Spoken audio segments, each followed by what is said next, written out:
શિયાળો આવે તો લીલી હળદર અચૂક ખાજો. ડિસેમ્બર થી લઈને માર્ચ મહિના સુધી એટલે કે હેમંત અને શિશિર ઋતુનો સમન્વય એટલે શિયાળો. આ ઋતુ દરમિયાન બે પ્રકારની હળદર આવતી હોય છે. પીળી હળદર કે જેને આપણે સેલમ હળદર પણ કહીએ છીએ, સફેદ હળદર કે જેને આંબા હળદર પણ આપણે કહીએ છીએ. આ બંનેને સમારીને સ્વાદ પ્રમાણે થોડી માત્રામાં સંચળ નાખીને લીંબુ નાખીને ભોજનની સાથે તેનું સેવન જરૂર કરવાનું રાખજો. કારણ કે હળદર જે છે એ પાચન દીપનનું કામ કરે છે. હળદરની અંદર એક નેચરલી તત્વ હોય છે જેને કર્ક્યુમિન કહેવામાં આવે છે, જે રોગ પ્રતિરોધક શક્તિ વધારવા માટે ખૂબ મદદગાર હોય છે.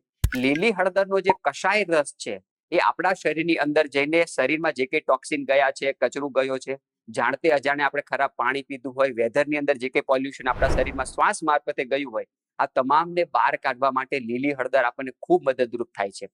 તેની સાથે જ્યારે આપણે લીંબુ નાખીએ છીએ ત્યારે એ પાચક રસ બનાવવામાં ખૂબ મદદગાર સાબિત થાય છે. અને શિયાળા દરમિયાન આપણે જે કઈ વસ્તુ હેવી ખાઈએ છીએ સારી રીતે પાચન થાય એટલા માટે ભોજનની સાથે સાથે લીલી હળદર, લીંબુ અને સંચળ નાખીને તેનું સેવન કરીશું તો બધી જ વસ્તુનું પાચન સારી રીતે થશે.